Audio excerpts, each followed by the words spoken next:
yaitu tentang kampanye sekolah sehat. Kementerian Pendidikan membuat suatu program bagaimana agar anak-anak Indonesia yang sedang menuntut ilmu itu semuanya dalam keadaan sehat. Pilih makanan-makanan yang bergizi sebagai asupan kamu, sebagai nutrisi kamu agar kamu itu bisa tetap hidup sehat. Ya, makanan-makanan bergizi.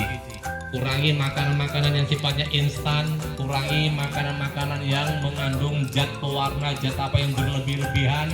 Nah, 3 prioritas ini dalam kampanye sekolah sehat. Gizi kita harus sehat, kemudian fisik kita, badan kita juga harus sehat, dan kita juga harus sudah diimunisasi. Sekolah sehat, aku sehat.